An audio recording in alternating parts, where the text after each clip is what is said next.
안녕하세요. 자, 기출문제 두 번째 시간. 자, 5번 문제부터 보죠. 자, 5번. 글의 설명 방식. 자, 글의 설명 방식 밑줄 치고. 자, 글의 설명 방식을 물었습니다. 그러면 적어도 지금 5줄인데요. 한 두세 줄 읽고 판단이 서야죠.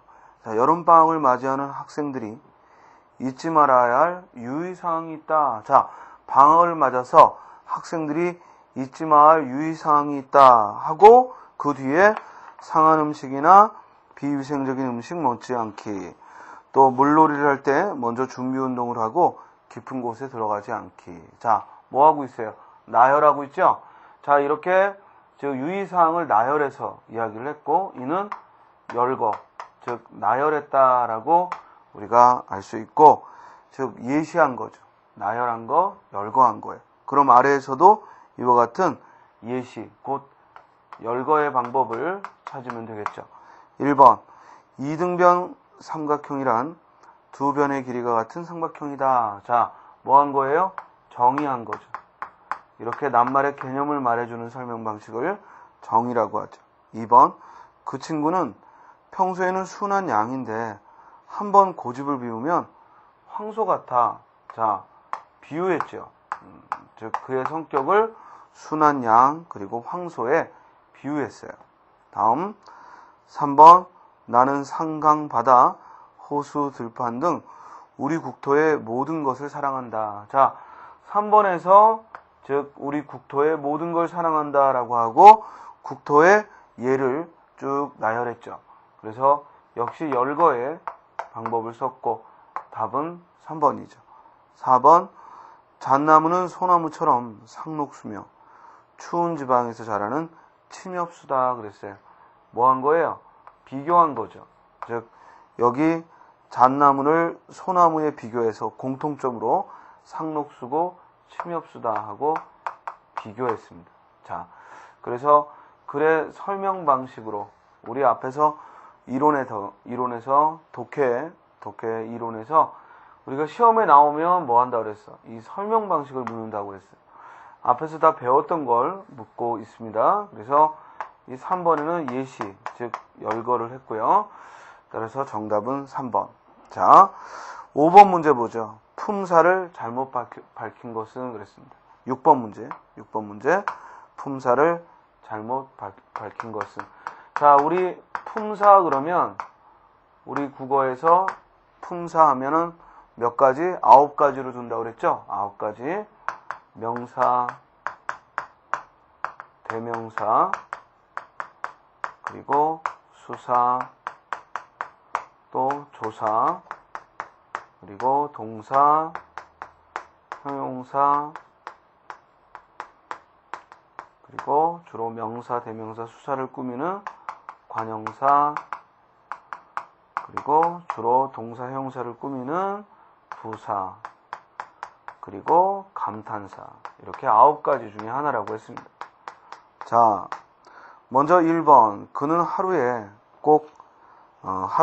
책 5권을 읽었다. 자, 여러분들 5이라는 단어는 하나, 둘, 셋, 넷, 5 하면 수사고요.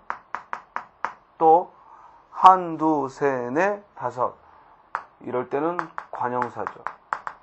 자, 이렇게 5이라는 단어는 이것이 수사로서의 5도 있고 관형사로서의 5도 있어요.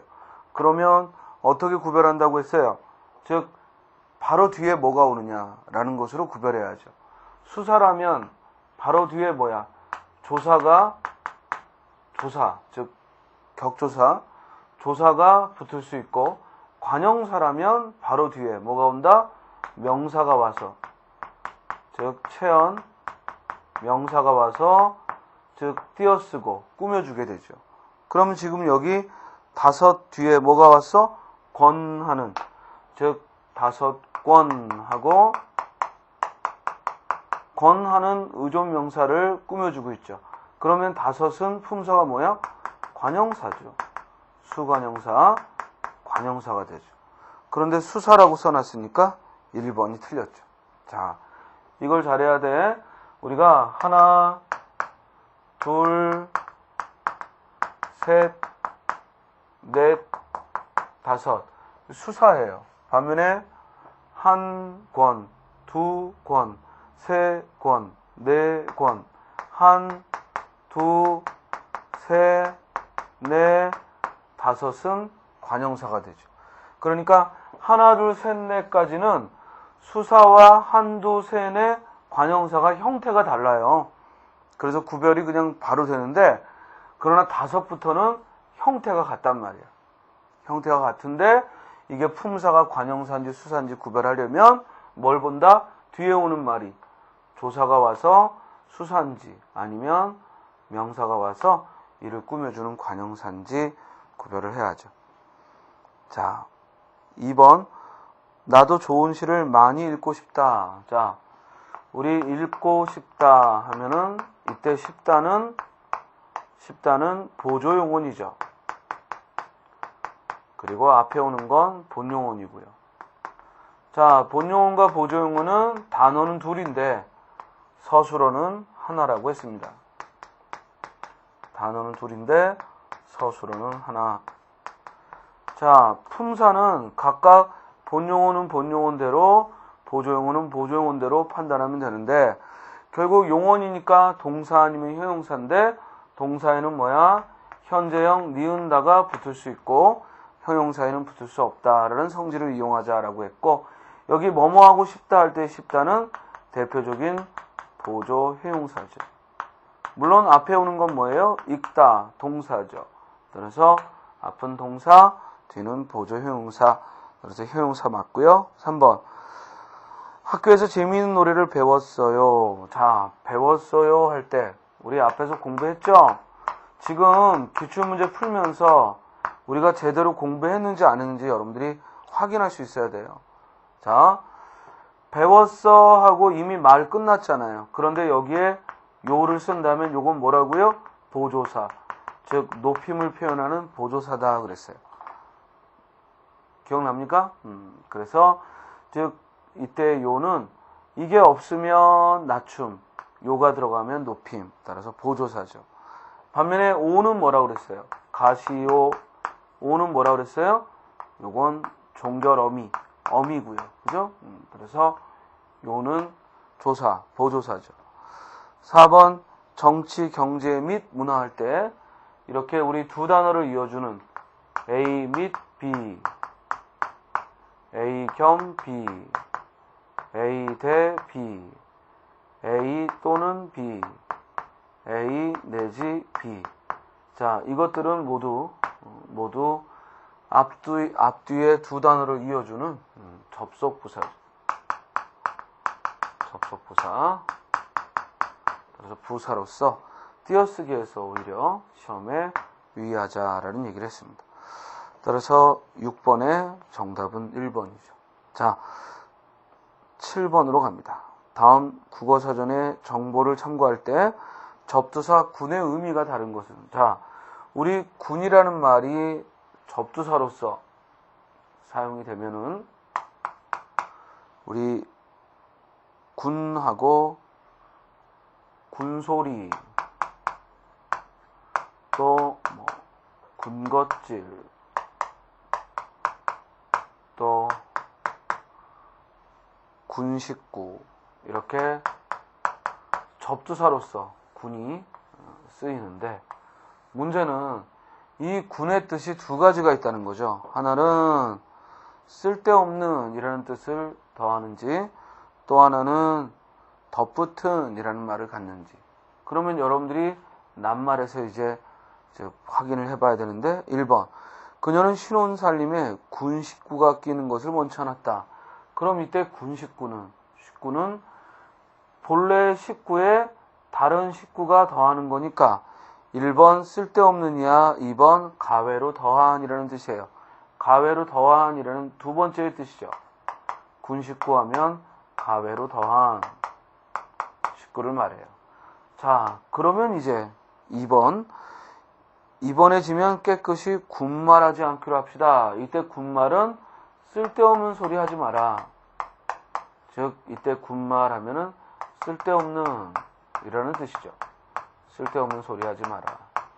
또 3번 군살을 빼야겠다 하면은 별로 필요 없는 살, 즉 쓸데없는 살이 덧붙는 게 아니라 가외로 더해진 게 아니라 쓸데없는 이라는 뜻이죠. 그러면 여기까지 하고 답은 몇 번이 되는 거예요? 1번이 되는 거죠. 그죠? 4번도 그런 꺼림칙한지 군기침을 두어 번 했다. 그 쓸데없이 하고 소리 내는 걸 말하죠. 그래서 군기침도 쓸데없는. 자, 거기 꺼림칙하다 밑줄 치고요. 우리 꺼림직하다가 아니라 꺼림칙. 앞이 울림소리고 따라서 거센 소리 칙. 주의하세요. 꺼림칙하다. 또 같은 말 뭐죠? 깨름칙하다. 그래서 앞이 울림소리일 때는 칙, 거센 소리가 납니다. 꺼림칙하다, 깨름칙하다, 거센 소리가 나죠. 자, 7번의 정답은 따라서 1번. 자, 8번 보죠. 한자성어의 쓰임 그랬습니다. 자, 예전에는요, 한자 문제가 우리 시험에 두세 개씩 등장해서 여러분들이 좀 힘들어 했는데 2009년도 이후에 우리가 기출된 문제들을 검토를 해보면 한자 문제가 현저하게 비중이 줄었어요. 이번에도 한자성어 이거 한 문제 나왔죠. 그래서 이제 한자는 썩 그리 걱정하지 않아도 되겠다. 오히려 어휘력, 이와 같은 어휘력에 초점을 둬야지 한자에 너무 큰 비중을 두지 않아도 되겠습니다. 그리고 한자성어는 즉 주제별로 우리가 기억을 하고, 그리고 또 한자 공부에 있어서는 좀 최소한의 우리 그 한글의 가나다라를 외우듯이 최소한의 그 부수 정도는 여러분들이 읽고, 그리고 부수 정도는 판단할 수 있기를 그렇게 공부하도록 했습니다. 자, 그러면 한자성어의 쓰임 그랬으니까요. 예전에는 한자성어의 직접적인 뜻을 많이 물었는데 지금은 이 뜻을 알고 있다라고 생각하고 그 활용을 묻는 문제가 대부분이에요. 그래서 실제로 한자성어를 제대로 문장에 활용하는지 이걸 보는 거죠. 자, 1번. 황제는 농공행상을 통해 그의 신하를 벌하다라고 했는데요. 여기 농공행상 하면은 공을 즉 논에서 상을 주겠다는 거예요. 그러니까 여기 상을 주겠다라고 했으니까, 공을 따져서 상을 준다라고 했으니까 뒤에 벌하다 하고는 안 어울리죠. 이해되나요? 따라서 정답은 몇 번? 1번. 즉 이 글자 즐길 상자 또 상줄 상자, 요것만 우리가 정확히 안다면, 그지? 즉 공을 논한 후에 상을 준다라고 했으니까 벌하다 하고는 어울리지 않는다라는 걸 알 수 있죠. 2번. 그들은 사냐를 떠돌며 초근목피로, 즉 목숨을 이어나갔다. 자, 초근목피 하면 중요한 건 풀뿌리, 나무 껍질 이런 그 낱말 그 자체의 뜻보다는 초근목피로 하면은 그만큼 뭐야? 매우 가난한, 즉 겨우 끼니를 해결하는 거죠. 그래서 겨우 끼니를 해결한다 이런 뜻이에요. 그들은 사냐를 떠돌며 끼니를 겨우 해결하며 목숨을 이었다. 따라서 2번은 옳게 쓴 거고요. 3번. 반포지요 그랬잖아요. 즉 효를 돌아본다. 그래서 반포지요, 즉 은혜에 보답하여 효를 드러내는 것이고, 따라서 부모를 효로 모시는 건 자식의 마땅한 도리다. 맞고. 자, 오늘의 영광은 갖고 멸려라고 했습니다. 자, 힘쓸 면자, 힘쓸 여자예요. 따라서 즉 자신을 갈고 다듬고 힘쓴다 이런 뜻이죠. 그래서 최선을 우리 다하는, 그래서 예를 들어 어떤 행동을 하는 데 있어서 우리가 갖고 멸려를 한다 하면은 애써 힘쓰고 자신의 노력을 다한다 이런 뜻으로 사용이 되는 것이고, 그렇게 애써 힘쓰는 걸 우리가 형설지공의 노력이다 이런 표현도 하고, 그래서 최선을 다한다는 뜻이 됩니다. 8번의 정답은 따라서 1번이 되죠. 자, 그래서 8번 문제처럼 이제 한자성어를 그냥 아는 것으로 그치는 게 아니라 그걸 얼마나 저 문장에 걸맞게 쓰는가, 이걸 지금 묻고 있습니다. 자, 9번 문제 보세요. 자, 9번 문제에서는 다음 대화에서 A가 범한 밑줄 치고 A에게 집중을 하라는 얘기고, A가 범한 어법 사용의 오류 그랬습니다. 굉장히 막연하죠.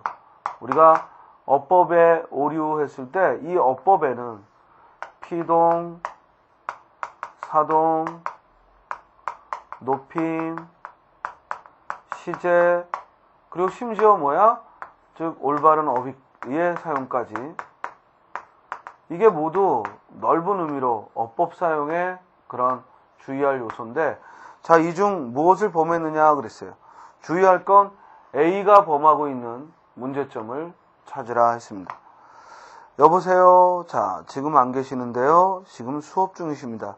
글쎄요, 수업 끝나고 학생들과 면담이 계시다고 하셨어요. 자, 요게 틀렸네요. 면담이 하면 간접 높임이죠. 따라서 면담이 있으시다라고 해야지, 계시다라는 건 직접 높임에 쓰는 것이니까 계시다가 아니라 면담이 있으시다고 하셨어요 라고 해야죠. 결국 뭘 잘못한 거예요? 즉 높임이, 즉 높임 중에서도 간접 높임의 즉 표현을 써야 되는데 직접 높임을 써서 틀렸죠. 그럼 아래에서도 이와 같이 높임법, 그 중에서도 간접 높임을 써야 되는데 직접 높임을 쓰는 그런 오류를 범한 걸 찾아야죠. 1번, 내일 서울역전 앞에서 만나자. 자, 이미 전이라는, 역전할 때 전이라는 말이 앞을 의미하니까 뒤에 앞에서 할 때 앞은 불필요하죠. 그러니까 전을 빼거나 앞을 빼거나, 이때는 우리가 어떤 오류라고 해요? 중복된 표현이죠. 즉 잉여적 표현 혹은 중복된 표현이다. 잉여적 표현, 중복된 표현이다 라는 지적을 할 수가 있습니다. 자, 우리말에서 주로 이렇게 잉여적 표현, 중복된 표현이 등장하는 이유는 바로 한자어가 불필요하게, 한자어가 이미 쓰였는데 거기에 또 그에 해당되는 우리말을 썼을 때 주로 범하게 되는 오류입니다. 자, 2번, 손님 주문하신 햄버거 나오셨습니다. 역시 어떤 높임? 즉 높임을 써야 하지 말아야 될 자리인데, 그죠? 햄버거 나왔습니다. 이건 지나친 높임의 표현을 쓴 것이고, 따라서 손님 주문하신, 이때는 잘했죠? 손님이 주어니까 주문하신, 그리고 햄버거 나왔습니다 하면 되죠. 정답 몇 번? 2번. 자, 국장님, 과장님이 외부에 나갔습니다. 자, 우리 사회생활에 있어서 직함이 있든 없든 항상 높여 표현해야 됩니다. 그래서 국장님, 과장님이 외부에 나가셨습니다 하고 높임을 써야 되는데, 이때는 간접 높임의 오류를 범한 게 아니라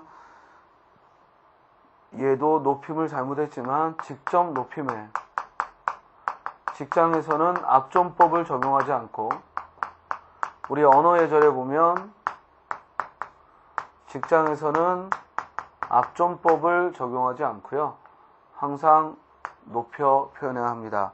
따라서 여기 나갔습니다가 아니라 나가셨습니다 라고 해야 되고, 이때는 직접 높임의 방법을 잘못 쓰고 있는 것이니까 3번도 높임이 잘못되긴 했지만 2번처럼 간접 높임을 A가 범하고 있으므로 답은 2번이 되고, 3번도 직접 높임을 잘못했죠. 4번, 스님은 학교에 볼 일이 있으셔서 일찍 학교에 가셨습니다. 이때 볼 일이 있으셔서, 즉 간접 높임을 잘 썼고요. 또 학교에 가셨습니다. 직접 높임도 시를 써서 잘 썼습니다. 따라서 4번은 완벽한 문장, 올바른 문장이 되겠네요. 자, 선생님 뒤에 깨서를 쓰지 않는 건 높임에 즉 적절하지 않다라고 말하는 게 아닙니다. 높임의 주격조사 깨서는 옵션이라고 했어요. 즉 깨서를 쓰면 더 좋고 깨서를 쓰지 않았다고 해서 높임이 틀린 건 아니고 깨서를 썼을 때 더 좋은 표현이 되는 것이죠. 자, 10번 문제로 갑니다. 자, 그러면 우리 9번 문제 같은 경우는 방금 풀었던 9번 문제 같은 경우에는 사실은 올바른 문장하고 우리 교재, 즉 올바른 문장 편을 학습하시면 되고요. 그리고 또 언어의 절. 그래서 우리 직장 내의 언어의 절 또는 가족 내의 호칭어, 지칭어 등 관련된 문제들이니까 이 해당 부분을 우리가 공부하고 항상 시험에 나와요. 그죠? 어법 문제. 자, 10번 봅니다. 자, 다음은 청소년의 디지털 중독의 폐해와 해결 방안이라는 주제로 글을 쓰기 위한 개요다. 수정 보완하기 위한 방안으로 적절하지 않은 것. 자, 개요를 수정하고 보완하라고 했는데 우리가 개요는 뭐라고 배웠어요? 글의 설계도. 개요는 글의 설계도와 같아서 글 전체의 짜임을 시각적으로 판단할 수 있도록 만든 것이 바로 개요입니다. 그런데 이 개요의 항목들은 어때? 계층성을 갖지요. 즉 상위 항목이 있으면 그에 따른 하위 항목이 있게 되고 계층성을 갖고 또한 개요는 유기성을 갖죠. 즉 서로 긴밀하게 연결되어 사용이 되기 때문에 유기성을 갖습니다. 자, 먼저 거기 제시된 내용에서 선택지를 바로 봐야죠. 수정 보완하기 위한 방안으로 옳지 않은 거였으니까 1번 기억의 하위 항목으로. 기억이 뭐죠? 청소년 디지털 중독의 폐해 그랬어요. 그 폐해로서 우울증이나 정서 불안 등의 심리적 질환 초래를 추가한다는 말을, 즉 항목을 추가한다 했는데 주의할 건 이때 기억에서 추가하라고 한 내용이 그 일단 디지털 중독의 폐해에서 벗어나지 말아야 되고요. 또 하나는 그 밑에 있는 소항목인 가와 나와 중복돼서는 안 돼요. 요거 중요한 거야. 그러니까 일단은 우울증이나 정서 불안을 초래한다 라는 말이 디지털 중독의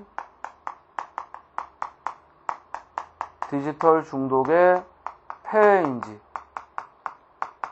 여기에 해당되는 건지 그걸 확인하고 일단은 해당이 된단 말이야. 그리고 또 하나 접근해야 될 건 그렇다면 가와 나에서 중복된 건 없는지를 봐야죠. 가에는 사회적 부적응이 일어날 수 있다고 그랬고 나에서는 탁월한 이동성을 지닌 디지털 기기의 등장 그랬으니까 중복된 게 없고 또 나는 폐해하고는 거리가 머니까 2번에 나와 있듯이 관련된 내용이 아니므로 빼야죠. 그죠? 따라서 즉 계층성과 유기성 모두 맞으니까 1번, 2번 맞고요. 자, 디귿은 뇌의 기억 능력을 심각하게 퇴화시키는 디지털 치매의 심화. 이때 이 디귿은 2번 청소년 디지털 중독에 미치는 영향을 미치는 요인에 해당이 돼야 되는데 어울리지 않죠. 즉 이는 그 폐해지 그 요인이라고 보기는 어렵죠. 그러니까 2-1로 옮긴다. 좋죠. 3번도 잘했고요. 자, 리을에 들어갈 내용은 두 가지 조건이 맞아야죠. 하나는 청소년 디지털 중독을 해결하기 위한 방안이어야 되고 그리고 또한 이것은 2번에 나와 있는 즉 청소년 디지털 중독에 영향을 미치는 요인과 밀접해야죠. 그런데 2-2와의 즉 내용과 관련성을 고려해서 청소년을 대상으로 디지털 기기의 사용 시간을 제한하라 했는데 문제는 이미 2-2에 즉 다에 보면은 시간 및 프로그램의 부족이라고 해서 즉 시간에 관한 언급을 이미 얘기를 했고 그런데 즉 2-3에서 2-3에 다해서 그 해결 방안으로서 즉 시간 제한이 일어난다라는 건 그건 요인이지. 즉 어떤 해결 방안으로 넣기에는 즉 불필요하죠. 따라서 2-2와의 관련을 고려한다면 시간 및 프로그램의 부족이라는 말을 썼으니까 이미 3-나에 시간 및 프로그램의 확대라는 말을 썼기 때문에 리을에 다시 또 디지털 사용시간 제한이라는 요소를 집어넣으면 이는 해결 방안으로서 중복된 해결 방안이 되니까 어울리지 않죠. 그래서 10번의 정답은 4번이죠. 자, 개요는요. 여러분들이 이런 유형의 문제가 나올 거다라고 짐작이 돼도 시험장 가면은 생소해요. 그리고 그때 우리가 꼭 문제를 풀면서 잊지 말 것은 바로 이 계층적 요인이 즉 맞는지, 상하의 항목이 맞는지, 그리고 유기적인지, 혹시 중복된 건 없는지, 그리고 들어가야 될 자리가 위에 만약에 문제점이 나왔다면 뒤에 그 결과 해서 긴밀하게 연결되는지 이런 점들을 검토하셔야겠습니다. 이해됩니까? 자, 그러면 이번 시간에는 5번부터 10번까지 살펴봤고요. 자, 잠깐 쉬었다가요. 11번부터 나머지 문제 또 검토해 보도록 하겠습니다. 예, 수고하셨습니다.